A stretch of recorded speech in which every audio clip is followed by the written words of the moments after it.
परमेश्वर जी की एक वाणी है, सांच बराबर तप नहीं और झूठ बराबर पाप, और जाके हृदय सांच है ताके हृदय आप। आप कौन? परमात्मा गुरुदेव भगवान। कि सांच बराबर तप नहीं, यानी भक्ति मार्ग पर भगत को सच बात कहने में, धर्म के रास्ते पर चलने में जो संघर्ष करना पड़ता है, वो हमारा इस भक्ति मार्ग पर तप बन रहा है। तप, क्योंकि इस काल के लोक में, इस झूठे लोक में यदि हम सत्य मार्ग पर चलेंगे, सच कहेंगे, धर्म के मार्ग पर चलेंगे तो बाधा उत्पन्न होगी। काल रोड़े अटकाएगा, परेशानियां पैदा करेगा। उन परेशानियों को पार करते हुए अपने गुरु पर विश्वास करके जब हम आगे बढ़ेंगे तो वो हमारा तप बन रहा है। कोई हमें गुंडा कहेगा, भुंडा कहेगा, गाली निकालेगा, गंदा आदमी कहेगा, सनातन विरोधी कहेगा, पता नहीं क्या क्या कहेगा, तो हमने उनका प्रति उत्तर उन्हीं की भाषा में नहीं देना। हमने सुनना है, सहन करना है।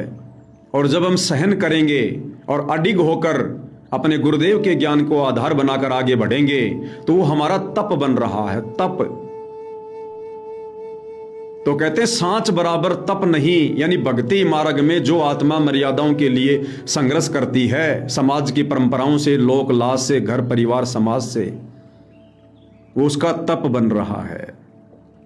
सांच बराबर तप नहीं और झूठ बराबर पाप।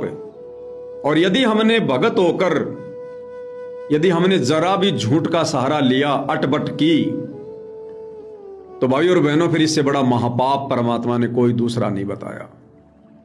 सांच बराबर तप नहीं, झूठ बराबर पाप, और जाके हृदय सांच है, यानी जो अपने धर्म कर्म पर रहकर भक्ति पर चल रहा है, कहते ताके हृदय आप। हे परमात्मा, उस भगत के आप पल पल साथ हो, उसके हृदय में विराजमान हो।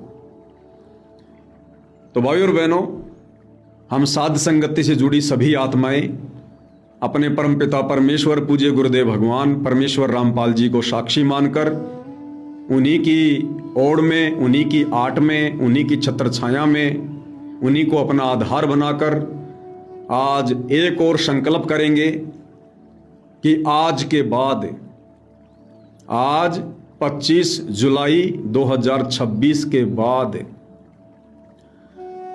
हम इस भक्ति मार्ग पर जब तक हमारे श्वास शेष हैं, हम अपने जीवन में कभी भी झूठ का सहारा नहीं लेंगे। झूठ चाहे छोटी हो चाहे बड़ी हो, चाहे वो झूठ ना बोल पाने के कारण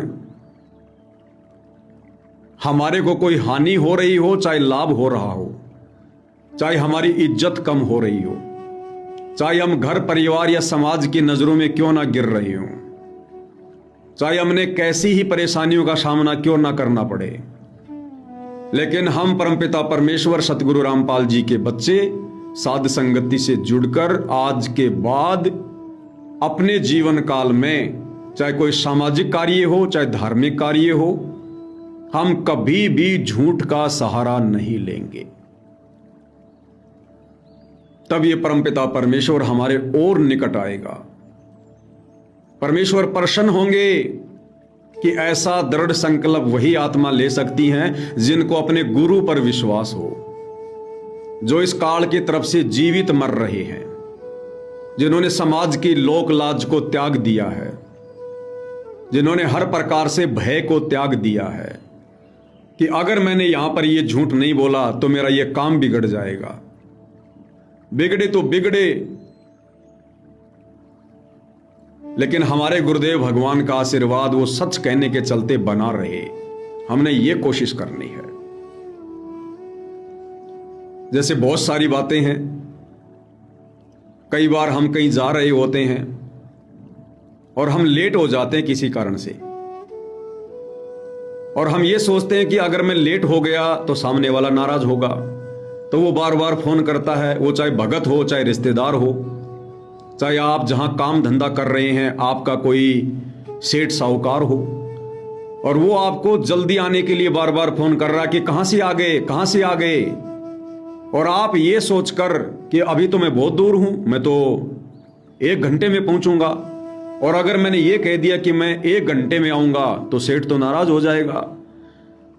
तो अमूमन हम क्या करते हैं, ज्यादातर लोग झूठ बोलते हैं कि बस बस आ गया, बस बस 10-15 किलोमीटर दूर हूं, है अभी 50 किलोमीटर दूर, और क्या कह रहा है, बस बस बस 10-15 किलोमीटर दूर हूं, आया बस 15 मिनट में आया, जबकि वो 1 घंटे पहले नहीं पहुंच सकता, फिर भी क्या कहता है, बस बस बस 15 मिनट में आया। भाई और बहनों, ये झूठ है। हमने स्पष्टवादी बनना है। पहली बात तो हम ऐसा कोई कार्य करेंगे नहीं कि जिससे आम समाज, काल प्रेरित दुनिया हमारा कोई नुकसान कर दे। भगत ऐसी कोई जिम्मेदारी फालतू की लेगा ही नहीं जिससे सिर में दर्द हो, टेंशन हो, दुनिया के सामने झूठ बोलनी पड़े।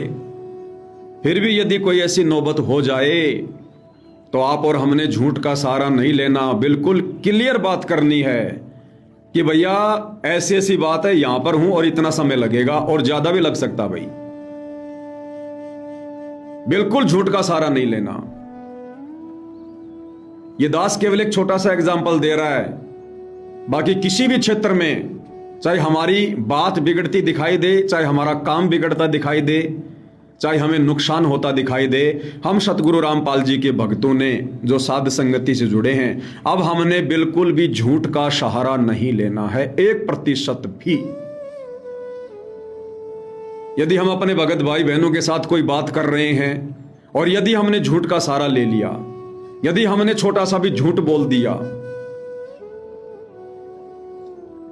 देखो यदि आप किसी के संपर्क में नहीं रहना चाहते हैं तो संपर्क तोड़ दो, वो चाहे भगत हो चाहे जगत हो। आपको लगता है कि इसके संपर्क में रहने से मुझे झूठ बोलना पड़ेगा, या कोई भी कार्य करने से पहले आप अच्छी प्रकार से सोच लो, विचार कर लो कि ये कार्य यदि मैं करूंगा तो इस कार्य को सफल करने में मुझे कहीं झूठ तो नहीं बोलना पड़ेगा, मुझे झूठ का सहारा तो नहीं लेना पड़ेगा, कहीं मेरे कोई कर्म तो नहीं बिगड़ेंगे। तो उस कार्य को छोड़ दो, या कोई भी बात करने से पहले, कोई कार्य शुरू करने से पहले सामने वाले के सामने अपने विचार बिल्कुल खुल के रख दो, चाहे वो कार्य बने या ना बने, लेकिन हमारे कर्म बिगड़ने से बच जाएंगे। तो ये गलती हम भगत भाई बहनों ने, साथ संगति वालों ने अब बिल्कुल भी नहीं करनी है।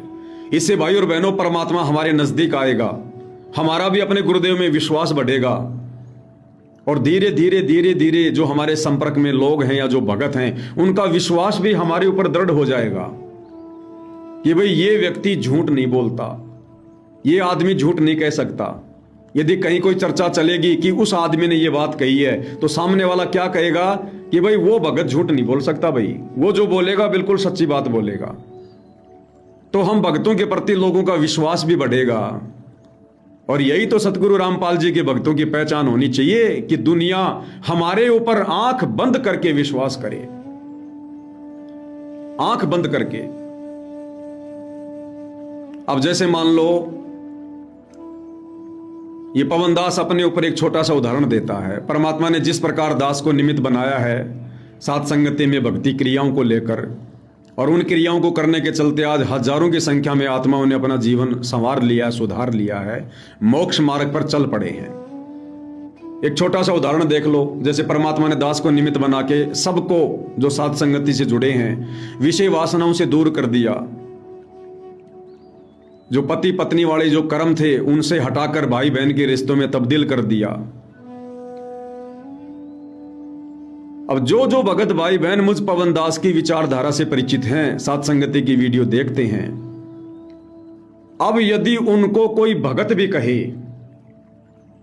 या कोई जगत वाला कहे कि रे देख रहे वो पवन दास, बड़ा तुम उसको परम भगत मान रहे थे, कल उसने एक कांड कर दिया, उसके पड़ोस में एक लड़की थी, उसके साथ छेड़खानी कर दी, तो भाई और बहनों आपके गले ये बात नहीं उतरेगी। आप साथ संगति से जुड़ी आत्माओं के गले ये बात नहीं उतरेगी कि भैया ऐसा संभव नहीं है, ऐसा बिल्कुल भी नहीं हो सकता। आम व्यक्ति होता तो हम विचार कर लेते, लेकिन भैया पवन दास ऐसी गलती नहीं कर सकता, हम यकीन नहीं कर सकते। तो कहने का मतलब भाई और बहनों, हम सबके प्रति लोगों की नजर और लोगों का विश्वास ऐसा दृढ़ हो जाना चाहिए कि हमारी निंदा चुगली कोई कितनी करे, हमारे खिलाफ कोई किसी को कितनी झूठ बोले, अटपट करे, लेकिन सामने वाला यदि हमारे संपर्क में है और हमारी विचारधारा से परिचित है, तो उस व्यक्ति को इतना विश्वास होना चाहिए हमारे ऊपर कि वो व्यक्ति एक बार ये बात अवश्य कहे कि भाई तू गलत कह रहा है, भाई वो भगत ऐसा नहीं है, ऐसा भाई मैं नहीं सोच सकता, भाई ऐसा काम वो कर ही नहीं सकता, वो आदमी ये बात बोल ही नहीं सकता, वो ये झूठ कह ही नहीं सकता। ये कब होगा भाई और बहनों? जब हम ये दृढ़ संकल्प कर लेंगे कि जो चाहे हो जाए, कुछ भी हो जाए, क्योंकि हमने हर प्रकार से निर्विकारी हंस बनना है। मेरे साधो भाई, हंस रूप था जब तू आया, तो हंस कभी अटपट नहीं करता। हंस सीधे स्वभाव का होता है, धोखाधड़ी नहीं करता, छल कपट नहीं करता, लोभ लालची नहीं होता। तो हमने सतलोक वापस हंस रूप बनकर ही जाना है। जैसे गुरुदेव भगवान ने राजा सिकंदर लोदी का जिक्र करते हुए बताया कि सिकंदर को परमात्मा ने अपनी शरण में ले लिया, यानी सिकंदर कबीर जी का शिष्य हो गया, लेकिन फिर भी वो शेख तकी से डरता था, जो शेख तकी उसका धार्मिक गुरु था, और बार बार शेख तकी के कहने से वो परमात्मा की परीक्षा ही लिया करता था। तो गुरुदेव भगवान ने बताया कि वो राजा सिकंदर लोदी शेख तकी से डरता था कि कहीं ये मुसलमानों को मेरे खिलाफ ना भड़का दे और कहीं मेरा राज्य ना चला जाए। तो गुरुदेव ने बताया कि उस नादान को ये नहीं पता कि राज्य देने वाला तो तेरा गुरु बन गया, कि जो दुनिया को राज्य देता है, जिसने तुझे राज्य दिया हुआ है, जिसने तुझे राजा बनाया हुआ है, वो कबीर है, तेरा गुरु है, तेरे साथ में है, तू उसकी शरण में है, और तू राज्य छिन जाने के डर से शेख तकी से डर रहा है। तो भाइयों और बहनों, यदि आज इस कलयुग की पिछली पीढ़ी में सतगुरु रामपाल जी की भक्ति लेने के बाद यदि हम दुनिया वालों से डरेंगे कि यदि मैंने यहां झूठ नहीं बोला, अटपट नहीं की, ये बात यदि मैंने नहीं छुपाई, तो मेरी बेइज्जती हो जाएगी, मेरा काम बिगड़ जाएगा, मुझे लॉस हो जाएगा, ये तो फिर वही बात हो गई भाइयों और बहनों कि कबीर की शरण में आने के बाद भी सिकंदर डर रहा है अपने राज्य छिन जाने से, छिन जाने के डर से। तो फिर हमारे में सिकंदर लोदी में क्या अंतर रह गया फिर? तो हम जिसकी शरण में हैं, यदि हम उसकी मर्यादाओं में चलेंगे, उसके कहे अनुसार चलेंगे, उसके वचन में चलेंगे, क्योंकि हम भगत उसी समय बनेंगे, मोक्ष के अधिकारी पूर्ण रूप से उसी समय बनेंगे जब हम अपने गुरुदेव भगवान के भगत वाले लीला में जीवन को देखकर उनके पद चिन्हों पर चलेंगे। तो जब से हम अपने पूज्य गुरुदेव भगवान को जानते हैं, इस भक्ति मार्ग में आने के बाद, बता दो हमारे पूज्य गुरुदेव भगवान ने कब झूठ का सहारा लिया, कब उन्होंने कोई अटपट बोली? कोई झूठ नहीं बोली, कोई अटपट नहीं बोली, जो कहा मुंह पे कहा, साफ शब्दों में कहा। और यही कारण है आज उस स्पष्टवादिता के चलते हमारे गुरुदेव हमारे हृदय में राज करते हैं।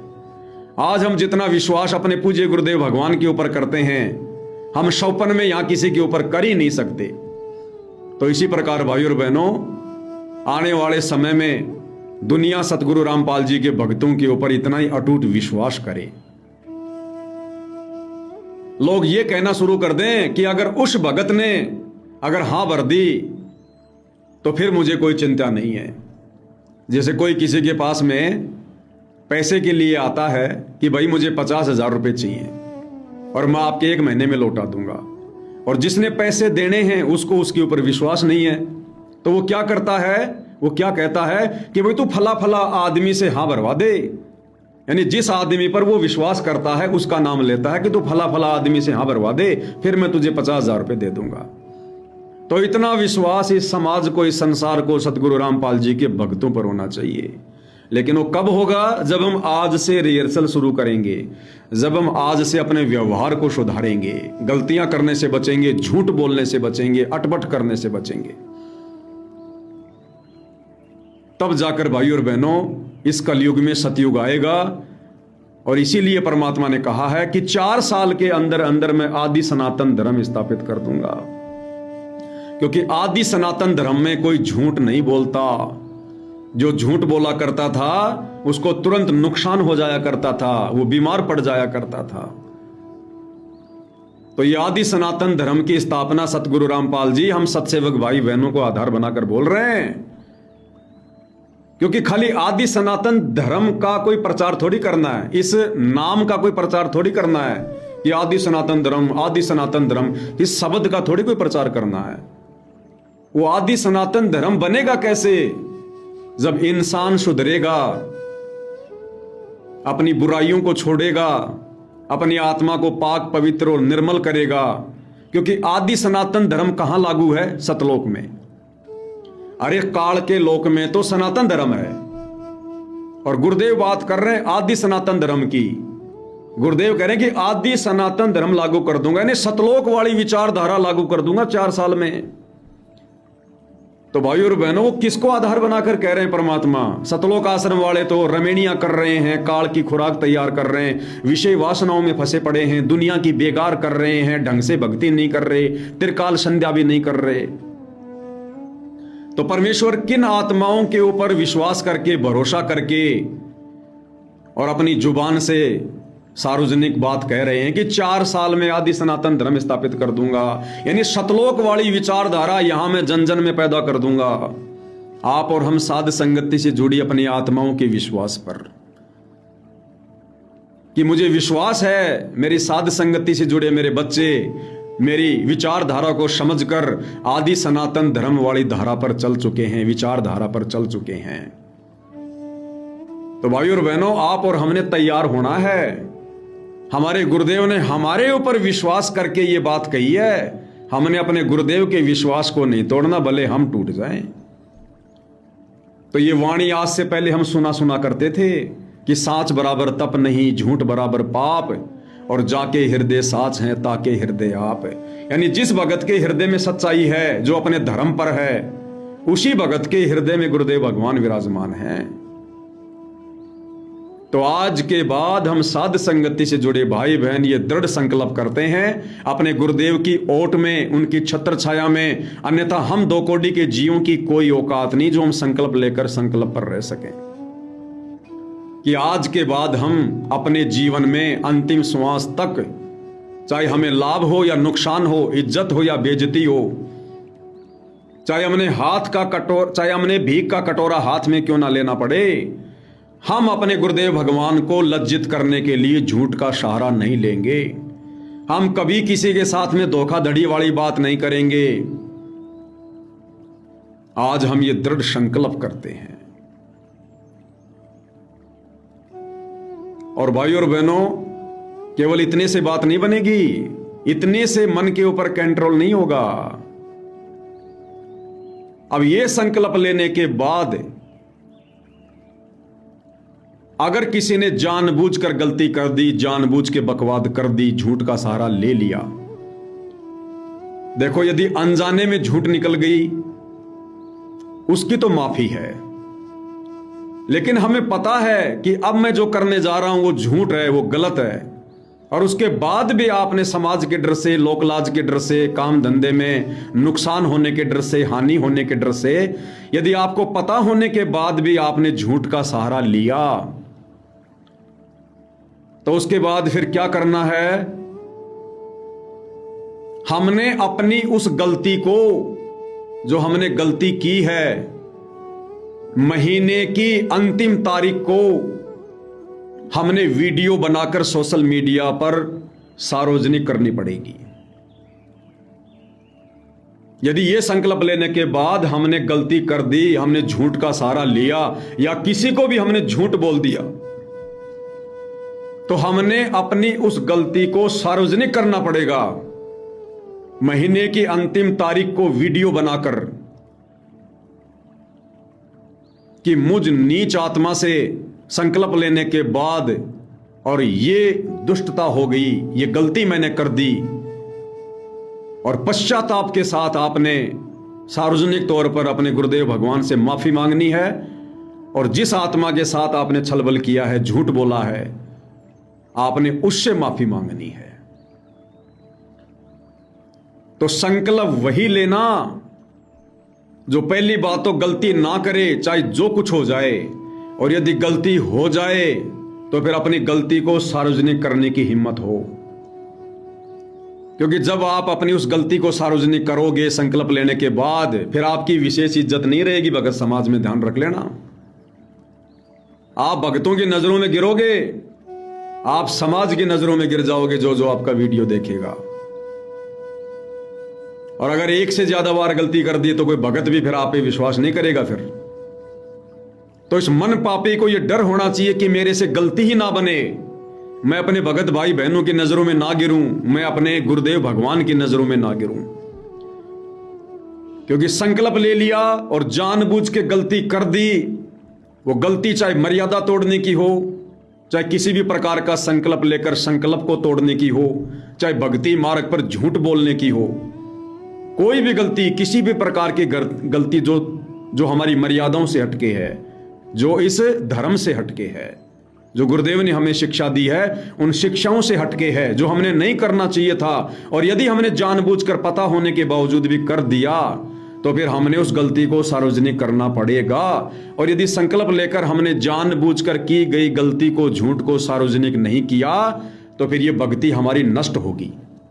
गुरुदेव भगवान का आशीर्वाद हमारे शीश पे नहीं रहेगा, फिर हमारी भक्ति नहीं बनेगी, असल में फिर हमारा नाम खंड होगा।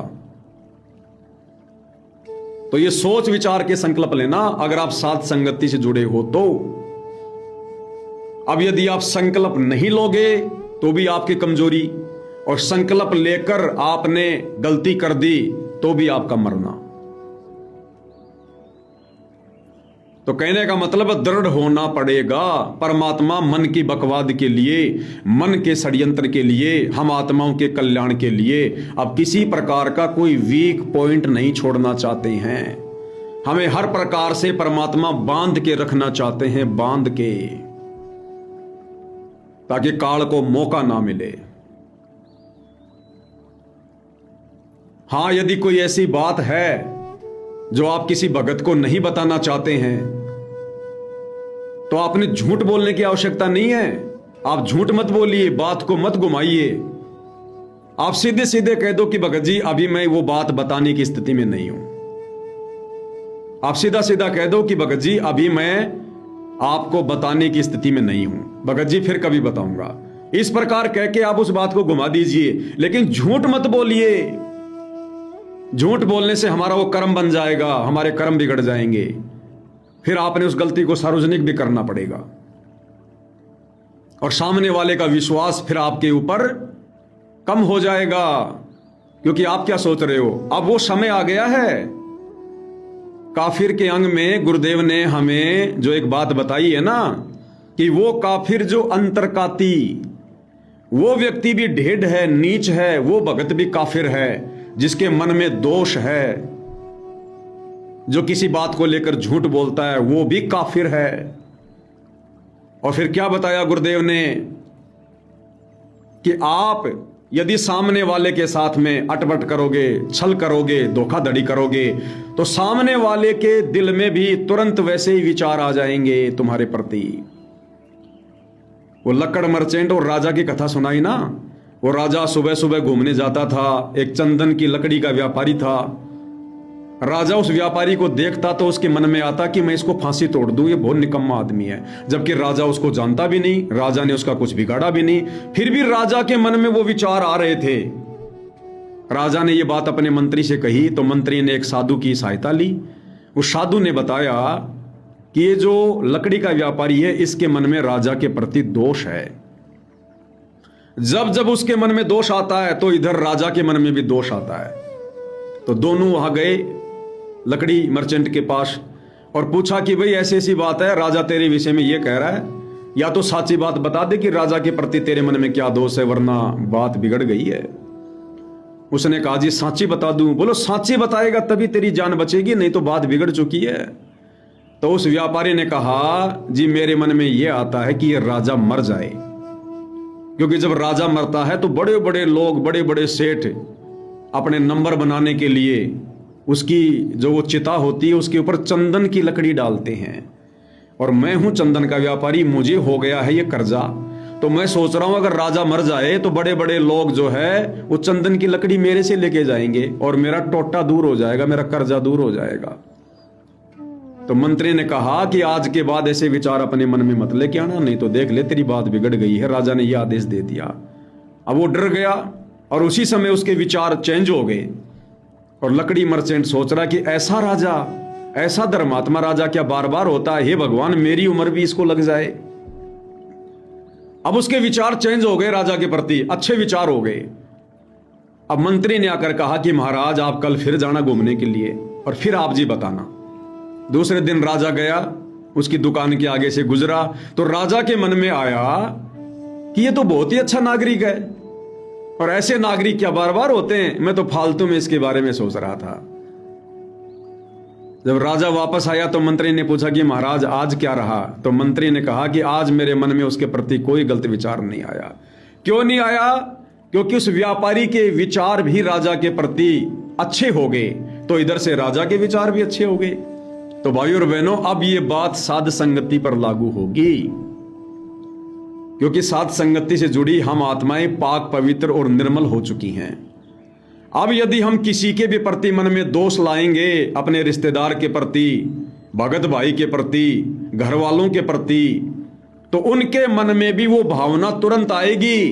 भले वो लोकलाज के डर से, भय के डर से हमें ना कहें, लेकिन उनके मन में भी वही बात आएगी जो हमारे मन में चल रही है।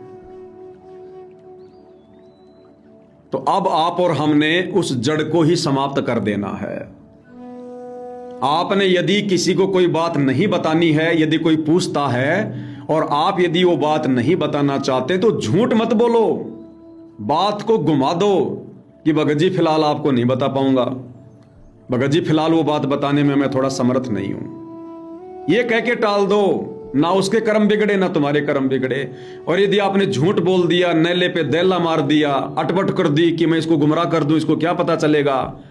अरे उसको तो नहीं पता चलेगा, लेकिन वो कनेक्शन जो परमात्मा ने आत्मा का आत्मा से जोड़ रखा है, वो विचार तुरंत उसके मन में आएंगे कि ये भगत झूठ बोल रहा है। उसको नहीं पता कि ये क्या झूठ बोल रहा है, क्या करके आया है, क्यों छुपा रहा है, लेकिन सामने वाले के मन में तुरंत आ जाएगा, क्योंकि वो भी परमात्मा का भगत, हम भी परमात्मा के भगत, वो भी वही भक्ति कर रहा, मैं भी वही भक्ति कर रहा, तो परमेश्वर ने हमारा ब्लूटूथ आपस में जोड़ रखा है। तो इस प्रकार से फिर भगत यदि भगत से झूठ बोलेगा, अटपट करेगा, तो धीरे धीरे एक दूसरे की नजरों में गिरेगा, अपने विश्वास को खत्म कर देगा और झूठ बोलने के चलते परमात्मा की नजरों से भी गिरेगा। तो भाइयों और बहनों, अब पहली बात तो हमने कुछ भी बोलने से पहले, क्योंकि परमात्मा जी कहते हैं थोड़ा बोले थिर रहे और कहे अगम की बात, अनहदपुर में आरती वो करते हैं दिन रात। बड़ बड़ बोले सो भूत है, थोड़ा बोले देव। तो अब हमने बड़बड़ नहीं करना, हमने आवश्यकता से ज्यादा नहीं बोलना, अनावश्यक नहीं बोलना, हमने ज्यादा से ज्यादा शांत रहना है, चुप रहना है, चाहे घर हो, चाहे आश्रम हो, चाहे संगत हो। हमने सुनना है, बोलना कम है। कम बोलेंगे तो भक्ति ज्यादा करेंगे, सुमरण ज्यादा करेंगे और हमारे कर्म भी नहीं बिगड़ेंगे। तो हम जो भी कुछ बोलें, हम सोच समझ कर बोलें कि मैं जो बोल रहा हूं कहीं इसके लिए मुझे आगे चल के माफी तो नहीं मांगनी पड़ेगी, क्योंकि आपकी आत्मा आपको बता देगी कि आपने यहां पर झूठ बोला है। हम अपनी आत्मा से और परमात्मा से कुछ नहीं छुपा सकते। हमें पहले ही पता चल जाता है कि मैं जो बोलने जा रहा हूं वो सही है या गलत है, मैं जो करने जा रहा हूं वो सही है या गलत है, पहले पता चल जाएगा, क्योंकि अब ऐसा सॉफ्टवेयर गुरुदेव ने हमारे हृदय में लगा दिया। अब मन से ज्यादा निज मन अपना काम कर रहा है, तो निज मन हमारे को पहले ही बता देता है कि भगत जी झूठ बोलने जा रहा, देख ले। और वो जो निज मन की आवाज होती है वो परमात्मा की आवाज होती है। यदि हमने अब अपने निज मन की आवाज को दबाया तो सोचो आपने अपने गुरुदेव के आदेश को तोड़ दिया, आप अपने गुरुदेव की आज्ञा की अवहेलना कर रहे हो, क्योंकि वो जो निज मन है वो परमात्मा का एलिमेंट है, परमात्मा का एजेंट है। हम यदि मन की बकवाद में आकर कोई गलत काम करते हैं तो हम किसका आदेश फॉलो कर रहे हैं? काल का, क्योंकि मन काल का एजेंट है। और कोई भी काम हम करते हैं, हमारे अंदर से एक आवाज आती है कि यार ये गलत है। वो निज मन की आवाज है, वो परमात्मा का एजेंट है, वो परमात्मा का आदेश है। तो कोई भी काम करने से पहले, कोई भी बात बोलने से पहले, अब हम साध संगति से जुड़ी आत्माओं ने, जिनको लेकर परमात्मा धरती पर आने वाले 4 साल के अंदर अंदर आदि सनातन धर्म स्थापित करने जा रहे हैं, हम आत्माओं ने आदि सनातन धर्म वाली आत्मा बनना है, सतलोक वाली आत्मा बनना है। क्योंकि सतलोक में किसी के प्रति कोई दोष नहीं है। सतलोक में आत्माएं झूठ नहीं बोलती हैं। आदि सनातन धर्म की बात की है परमात्मा ने, और आदि सनातन धर्म केवल सतलोक में है। और यदि परमात्मा धरती पर लागू करना चाह रहे हैं तो हम आत्माओं को लेकर करना चाह रहे हैं। क्योंकि परमात्मा तो खुद पाक साफ है, वो तो झूठ बोलता नहीं। तो परमेश्वर फिर आदि सनातन धर्म में किन आत्माओं को लेकर ये आगे का अपना कार्य करेंगे? उन्हीं आत्माओं को, जिन आत्माओं को गुरुदेव ने अपने सच्चे मिशन साध संगति से जोड़ दिया है। तो भाई और बहनों, ये दृढ़ संकल्प कर लो अगर सफल होना है तो। देखो बीच बीच में बाधा आएंगी, काल कोशिश करेगा, लेकिन हम संकल्प पर दृढ़ रहेंगे तो परमात्मा हिम्मत देगा। हमारी 90% समस्या तो परमात्मा ने समाप्त कर दी। तभी तो आज परमात्मा हमसे ये संकल्प करवा रहे हैं, ये प्रेरणा करके परमात्मा संकल्प दिलवा रहे हैं। क्योंकि अब हम झूठ नहीं बोलेंगे। जो 10% हल्की फुल्की अटपट किया करते थे वो भी हम त्याग देंगे आज। क्योंकि हम संसार की परंपराओं से दूर हैं, संसार की रीति रिवाजों से दूर हैं, रिश्तेदारियों के फालतू के कार्यक्रमों से दूर हैं, झूठी यारी दोस्ती रिश्तेदारी से दूर हैं, 2 नंबर के काम धंधों से दूर हैं। तो हमें झूठ बोलना कहां पड़ेगा? तो परमात्मा जड़ से समाप्त करना चाहते, जड़ से। इसके लिए भाई और बहनों, परमेश्वर ने हमें साध संगति से जोड़कर हर प्रकार की बुराइयों से धीरे धीरे धीरे धीरे दूर किया। क्योंकि यदि हम संसार में घुसे रहते, जैसे सतलोक आश्रम से जुड़े भाई बहन घुसे हुए हैं, रिश्तेदारियों में घुसे होते, काम धंधे में अटपट करते, 2 के 4 बनाने में लगे रहते, तो आज हम ये संघर्ष और ये संकल्प करने की स्थिति में नहीं होते। तो साध संगति से पिछले 10 वर्षों से जिस प्रकार से परमात्मा हमें सफाई अभियान के तहत साफ करते आ रहे हैं, हमारी आत्मा को परमात्मा निर्मल करते आ रहे हैं, आज उस सफाई अभियान की बदौलत हम ऐसे ऐसे दृढ़ संकल्प कर रहे हैं। इस काल के लोक में, इस झूठ के लोक में, विषय वासनाओं के लोक में, क्या हम विषय वासनाओं से दूर होने का संकल्प कर सकते हैं? क्या इस झूठे के लोक में हम झूठ ना बोलने का संकल्प कर सकते हैं? मतलब ही नहीं। और यदि कर रहे हैं तो परमेश्वर ने हमें उस योग्य बना दिया, हमें हंस आत्मा बना दिया। तो भाइयों और बहनों, ये खेल ही खेल में क्या हो गया? ये बातों ही बातों में साथ संगति से जोड़कर गुरुदेव ने हमें किस प्रकार से बदल दिया, चेंज कर दिया, ये हमें भी नहीं पता चल रहा। और ऐसे ही परमात्मा चुटकी बजाते ही ले जाएगा, चुटकी बजाते ही। तो ये प्रोसीजर चल रही है आत्मा को पूर्णतया निर्विकारी हंस बनाने की।